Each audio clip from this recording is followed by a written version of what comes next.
Hello, world. Welcome to episode 178 of the Jimmy Canz Show. It is prediction time this Saturday from where are we at? Is this is incorrect. I must not have updated this from the previous month. It is not at Ball Arena. It is at, I think, Giant Arena or something like that in Hershey, PA.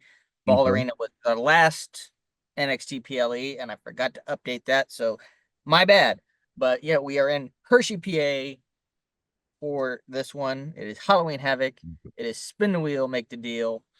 Uh, and let's get into it. We'll kick it off with an ambulance match between Andre Chase and Ridge Holland. Um, I did re-secure the Jimmy Can's championship at our last go round. I think I got it in a technicality, but I'll take it. I think it was a an audible on the fly. I think the Raquel return wasn't supposed to be seen by the official, but he did see it, so he had a call for the DQ, giving Rhea a DQ win. I think it was supposed to be a clean win by Liv, which would have been a tie and meant Rodney retains. But like I said, it didn't happen that way. I'll take Hey, hey, it was a great, those are the type of wins that you cherish. it. You know Yeah. what I mean? We praise those type of wins over here. So for this one, I'm gonna say Ridge. I think his new heel run needs this win. And I think it kind of with a win here, I think it will help set him up maybe for some title opportunities, whether that be the North American championship or the main championship going forward. I think he needs to get this to kind of keep that momentum going. I agree. That was my line of thinking. I got Ridge here also. hmm Uh, I just think right now he's not, it's a little more buzz. He has good, just something buzzing about him with me that really got hmm me thinking, want to keep it rolling. Yep, I will concur. Next up, we will discuss the Women's North American Championship. This is a spin the wheel, make the deal, and the spin landed on Spinner's choice. It was Fatal Influence that did the spinning, so they get to name a stipulation here. Um, mm, my money says that they go with something that's going to stack the deck against Kalani here, whether it's handicap, gauntlet, special referee. They're gonna do something to stack the deck against Kalani. So that's just my thought process here. So I'll let you call this one here, Rod. Which way you're gonna go? Yeah, I think if this is a match that helps to solidify Kalani's championship, I think it also is a good sign when they haven't told us which person it would be Uh-huh. from. So I don't think they're going to be the new champion, like to be named out of the group. Isn't Yeah. going to be, you know what I mean? So I'll be honest with you. I think they probably, this is again just my guess. I'm gonna grant that Kalani retains, and I think it's because I think they're gonna go like handicap match, and then yeah, I think there's going to be infighting there on who's yeah, going to make the cover, and then Kalani's going to capitalize on the chaos, roll hmm somebody up, get the win, and get out of there. I agree. I agree. That's exactly what I see. So You know what I mean? Because I was thinking, if they go gauntlet, there's going to be an argument there on okay, who starts, who, you know what I mean? Because then with that, it's like you know there you might not even have a chance to win it if you're the second or the third person in because you might beat the first person. hmm Kind of thing. So, with that, like I said, that's why I think it's going to probably go the handicap route. And then they're going to be, one of them is going to go to make a cover. The other one's going to stop it. They're going to start jaw jacking and everything on who should actually get to make the cover. And she's going to recover, roll somebody up, and get out of there. Yes, yes, yes. That's what I see. hmm Another spin the wheel, make the deal for the North American Championship. The Don of NXT, Tony D'Angelo taking on the ruler, Obafemi, and a tables, ladders, and scares. For me, I'm gonna go with Tony D. He doesn't actually, it's since the ladders involved there, there's no pinfall situation, so he can just get up the ladder and escape with the title. Doesn't hurt Oba quite so much, in my hmm opinion. Hmm. And it can move Oba on into bigger and better things. Maybe move him into the main title picture. You know, he had a great run with the North American title. Hmm. Doesn't need to recapture it, in my opinion. He can move on to the main title after this. So I'm going Tony D. Yeah, like it's you're right. We've been watching wrestling a long time. Uh, Mm-hmm. you kind of understand what makes the most sense here. Mm-hmm. You don't take it off of Oba, just to put it back on him. Yeah. You know what I mean? You have this match. You set the stipulation where he doesn't have to get pinned to to lose. He has numbers game against him. It could be a number of any. There's a number of ways for him to not look Mm-hmm. weak at all and Right. continue towards the world title picture, which obviously he's ready for. Mm-hmm.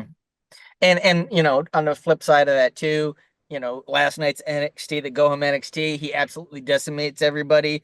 Usually, if Yeah, you end yep. up looking strong on the go home, then that usually means you're not gonna end up walking out That's your, that's at the actual event. yeah, that's your going away party. Yeah, yeah. That's your going away party. All right, next up is a tag team contest. You got beautiful Insanity Julia, the Dark Angel Stephanie Vaquer joining forces to take on Cora Jade and the NXT Women's Champion, the Prodigy Roxanne Perez. Um, whew, this is gonna be a barn burner. This one could steal the show. Which way you going, Rod? Going Julia and Stephanie. Yeah, I'm gonna agree with you. You're gonna kill all their buzz as the new signees if you have them go down here. You already had Julia, lose to Roxanne, granted through outside interference. I don't think you're gonna make Julia lose again, uh, Hmm. and everything, especially in her PLE debut, and it's Stephanie's PLE debut as well.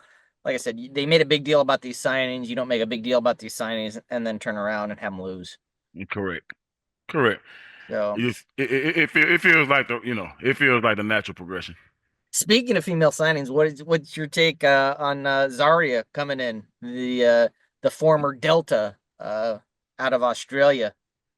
Yeah, but, one thing NXT always does is like bring in pretty. If they bring people in, they're pretty tremendous, like in ring performers.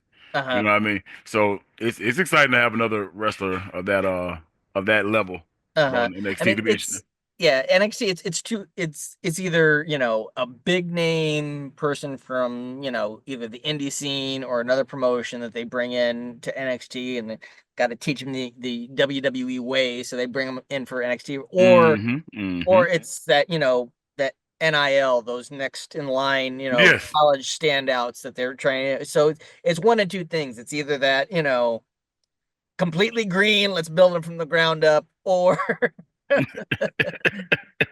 Yeah, I agree. And like I think that this, and it's always been that way, even when Finn and all those guys came yeah, through NXT, yeah, Shinsuke, but you also had the guys that were kind of homegrown and like you said, next in line. yeah, yeah. All right. And then last but not least, for the NXT Championship, another spin the wheel, make the deal. This one landing on the Devil's Playground, which essentially is just a hardcore match, more or less. No DQ, yada yada yada. Trick Williams defending against All Ego Ethan Page. Um, you know, I'm I'm gonna go with Trick. He just won the title back. Like we were talking before with Tony D and Oba. I don't think he didn't just win the title back to turn around and put it right back on Ethan Page. So, Mhm. um, I'm going Trick. All right, and here's where we get a chance to decide the championship. Uh-oh. I'm I'm putting the belt back on Ethan Page. Okay. All right. What's your rationale? I don't know. I'm thinking that maybe we get a trick call up on to the main roster. Okay. And that will leave kind of a room for Oba to eventually wind up at Ethan Page's or whoever, or for Ethan to lose to someone else. Mm-hmm. for that Obafemi Mm-hmm. program. So I don't know if we keep Trick around for the Trick versus Obafemi Mm-hmm. uh program. Okay. So for those of you keeping score at home, that means we got the one difference here with Rodney going with Ethan and myself going for Trick. So it all comes down to what will undoubtedly be the main event. Hmm. So that's that. We'll be back at you here within a week or so with our Crown Jewel predictions. That one is starting to take shape. We've got what, three matches announced for Crown Jewel right now. You got the two Crown Jewel championship matches, that champion versus champion matches, and then they also announced what, Seth against Bronson Reed, right? Hmm. Hmm. So hopefully, the next few days or whatever, this card gets rounded out for us, so we can actually do a prediction show on it. Real quick, what's your take on the Crown Jewel, championship idea? Uh, so it now just so that I'm clear, is that supposed to be the belt?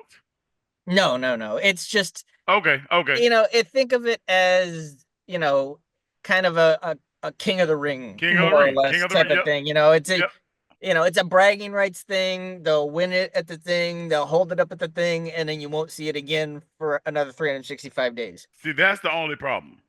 I think their roster is big enough where another sort of a, title, not a Mm-hmm. champion, won't hurt. But I think you can't just have it be this much of a gimmick, right? It's you Mm-hmm. just don't like it. Like you got to play it up. You got to make Uh-huh. that person fit. You got like that person has to maybe come off as offended that people don't respect his title, their title, or you know Mm-hmm. what I mean, and really, Yeah. Well, they tried it once before, with in Saudi Arabia with the greatest Royal Rumble that Strowman won, and he held up that big green belt, and then you never saw it again, yeah. type of thing. So I think this is a case of the the the Saudi authority kind of dictating things to an extent, basically being like, "Hey, we want something." You know what I mean? So they had to come up with something. Like I said, they did it with the Greatest Royal Rumble. What they did, the that tag team cup thing. They also did the other cup thing that Shane O'Mac won, where he was the greatest wrestler in the world Yeah, yeah, for a yeah. while. You know what I Hmm. mean? So like they keep kind of throwing stuff at the wall, more or less, in Saudi Arabia. And again, I think a lot of it has to do with the authority there in Saudi Arabia basically saying, "Hey, we're paying you a ton of money. We want something special." So they're still trying to figure out what that special thing's going to be. Yeah, Uh, because I mean it's it's a big event over there. That's a yeah, huge event. yeah, and like I said, they shelled out a ton of money. This is not um, something that hasn't been done in the past. I mean, those royal families over in the Middle East have shelled out money for years to have shows over there, but they used to be kind of glorified house shows, more or Hmm. less. They get a ton of money, they'd send some guys over there. It wasn't a televised thing. Now that they're televised, it's a little harder for them to figure out kind of what to do, because they could do whatever they wanted to do before to make the royals over there happy, and it wasn't part of canon. Now it's out there for the world to see, so they're still trying to figure out how to do it.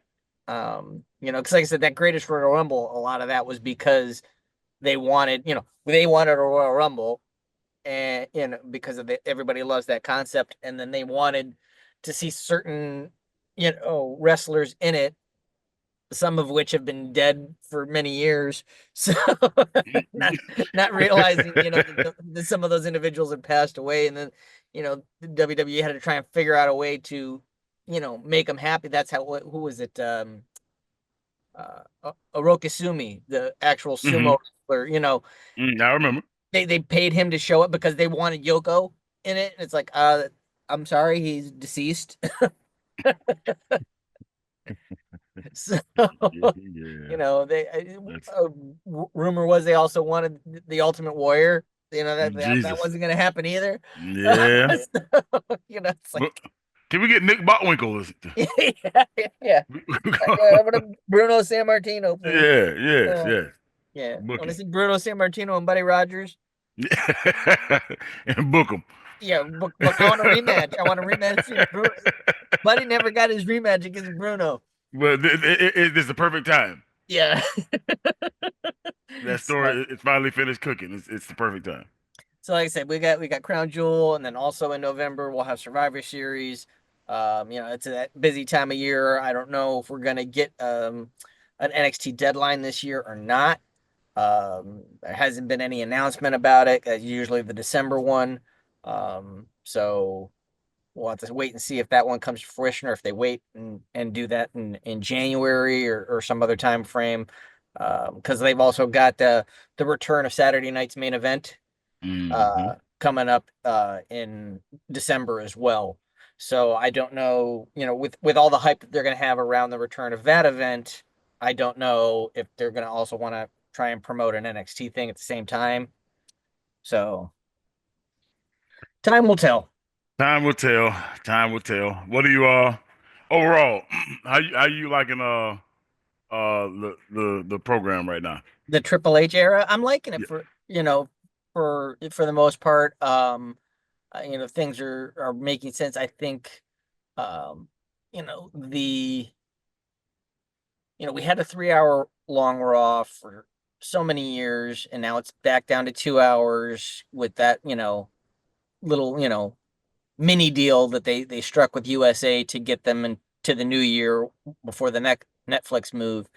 And they were only able to negotiate 2 hours. So I think it's a little challenging because that Raw roster, has been larger for, the last few years because it's a 3 hour show. So now trying to fit everything into 2 hours with the size of the roster, I think it's not that they don't know how to write for a 2 hour show. They've been doing it for NXT and SmackDown for forever, but they don't have the same size rosters. So I think Raw right now has been, while it's not bad, it's not been quite what things seem a little rushed sometimes. I Hmm. think trying to cram everything kind of into that 2 hour format because of how many people they have on that Yeah. Raw roster. Uh, Yeah. and then the other thing too, I mean, losing Samantha Irvin, she Yep. decided to step away. The energy is a little different there. I mean, this is no slap to Lillian whatsoever. You know, Yeah. Yeah. I you know get what I it. mean? Lillian's, she's a legend. She was the voice, all through the Attitude Era and everything like that. So, but she doesn't bring the same type of energy that Samantha did. And The youthfulness. everybody wants to know what a number one container is now. So Yeah. It's the one you go to like for regularly for your leftovers. It's the first one that you grab like it gets like play like 5 nights out of the week, 4 to 5 nights out of the week. The number one container. yeah. So we love you, Lillian. But yeah, it's true. It's the reason why you continue to have new talent, right? Hmm. Hmm. Because it's the same thing. Like right now, we've even seen it with some of like the greatest wrestlers ever. You watch Goldberg in a wrestling match now. Not that he's one of the greatest wrestlers ever. He's one of the greatest phenomenons. But Yeah. it's not that same. You know what I mean? You couldn't replace let's just say Braun Breaker with Goldberg. Hmm. At this point in time, you couldn't do that. You know what I mean? So basically, trying to replace Samantha with Lillian is something, you know, something along those lines. Yeah. Yeah. And it's tough. It is tough. It is tough. So like I said, we're in the home stretch of the calendar year. It's almost Rumble time.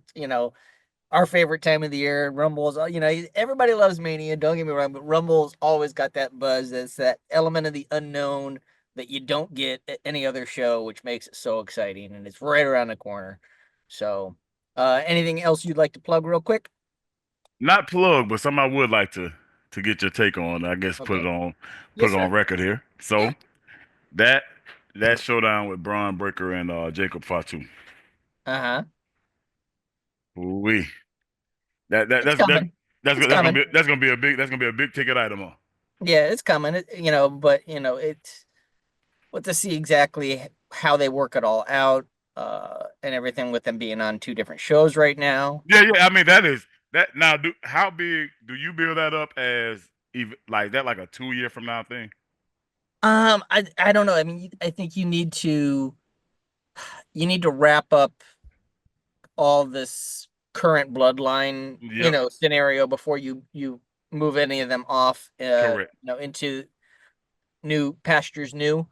Hmm. So whether or not that thing all kind of wraps up and culminates at Survivor Series, or whether or not it goes all the way through to Mania, my guess is it's going to go all the way through to Mania Correct. before it's all said and done. Yes. Yeah, like it has to. There's not enough time, right? Hmm. Rock hasn't even gotten able to get like you know Well, what I mean. the other thing I'm hearing too right now is I'm hearing that there's a chance, that Rock might not be at Mania this year. That his schedule, might not be conducive for him to actually be at Mania this year. So then, if that's the case, the next opportunity would be SummerSlam. So you'll look at finishing up the current Bloodline story at Hmm. at Mania, and having SummerSlam be the payoff with the Rock and Roman. Rock Roman, or is it Rock Cody? Because let's be honest, you've got, you know, where it left off, it was more Rock Cody. Because that night after Hmm. Mania, was that Rock Cody in the ring and Rock handing back whatever it was that Cody gave him. And then there was never any definitive answer as to what all that was all. So like they never, they got to close that out before you worry about Rock Roman. So all right, here we go. We booking it out. So we finish up Bloodline, OG Bloodline versus Bloodline Junior at Mania. We have we push Rock and Cody out to SummerSlam. Rock wins the title and carries it to Mania the next year with him and Roman. E- Possible. Everyone's tired of Rock with that title, part time with that title, Uh-huh. and he runs with it. I mean, it gets and the pop. It helps to build up the pop. Because I think you're going to see something more and something bigger for SummerSlam next year than we've seen in the past, because it's going to be a two-nighter. It's the first two-night SummerSlam. It's in that New York metropolitan area at MetLife, uh, and everything, and then the following years and is also a two-night SummerSlam, but they decided to go to two nights a year early.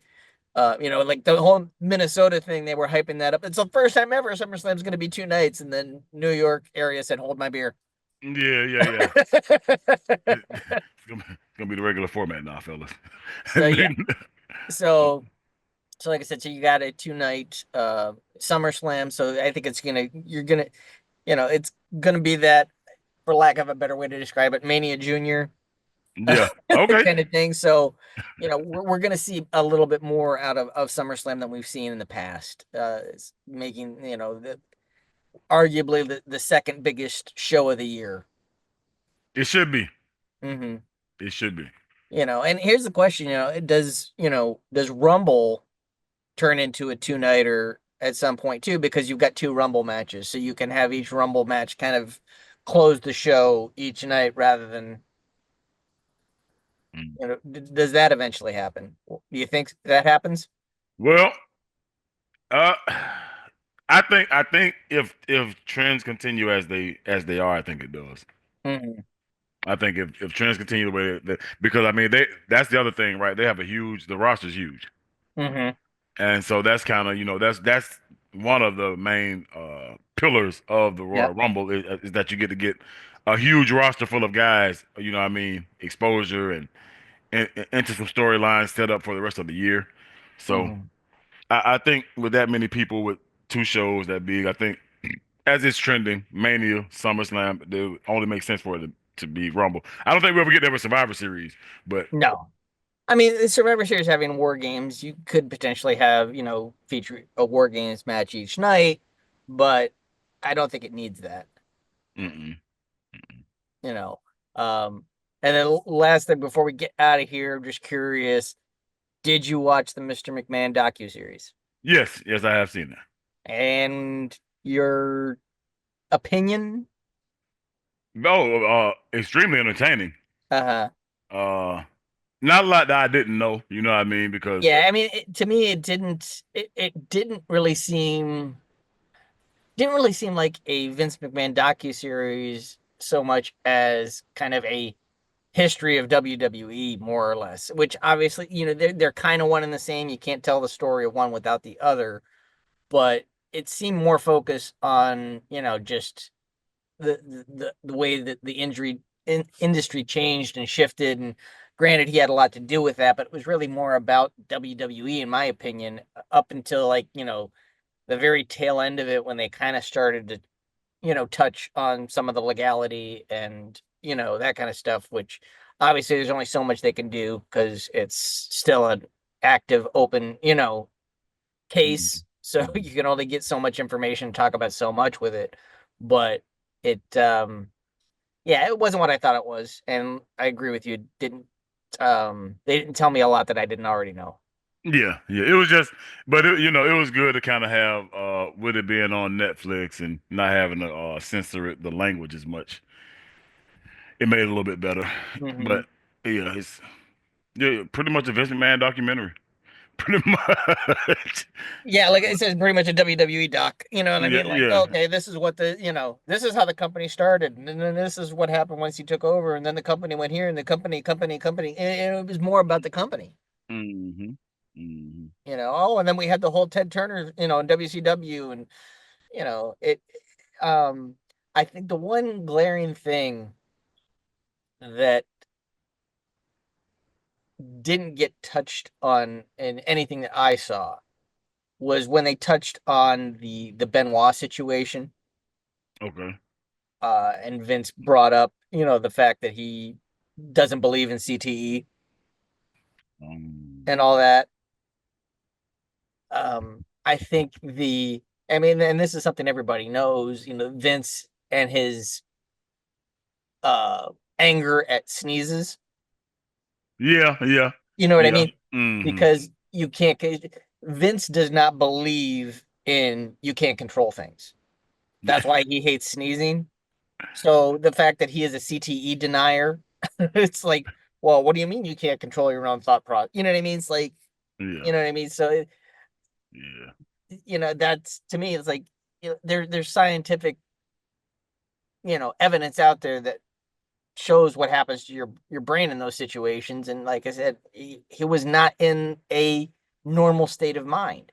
I mean, if Hmm. he was in a normal state of mind and did those things, then obviously you vilify him, but the guy wasn't. And to completely, now, and I'm not saying that he should ever, go into a Hall of Fame or anything like that, Yeah, yeah. given what happened, but to completely vilify the guy and act like he didn't exist, and you know what I mean, and that he was always this monster under, you know what I mean? That I don't Hmm. think that's right to him. You know what I Yeah. mean? Yeah. Oh, I feel you. I feel you. He was sick. He had a little problem there. Yeah, absolutely. He's not the only one that has suffered from, CTE and done some crazy stuff. You know what I mean? Yeah. Like, weren't there were former NFL players with the Steelers took their own lives. A lot of those guys, you know what I mean? Yeah, They were in yeah, such yeah. pain. Yeah, I So, know they took their own. Junior Now, Seau. granted, they didn't take their families' lives too, but like I said, but you obviously you're not in your right state of mind when you're doing stuff like that. Yeah, I remember they said who was that Junior Seau tried to drive off the side he drove off the side of like a hill. Yeah. Yeah, yeah. Sayers one. Like I said, Mike Webster was another one, former Steeler.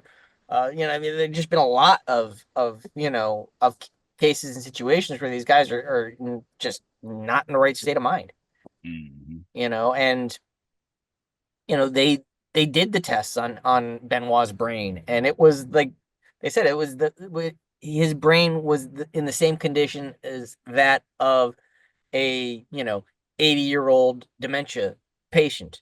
Yeah. He wasn't in the right state of mind. It wasn't like you know quote unquote normal everyday kind of guy that just decided to wake up one day and do all Yeah, that. and yeah, yeah, he had damage. He had damage. Yeah. So all right, we got off on a little bit of a tangent there. No, hey, but we needed it. It's been a while. Yeah. So give us a like, give us a share, give us a subscribe wherever you are. We hope you're doing well. Take care of one another. We will see you when we see you.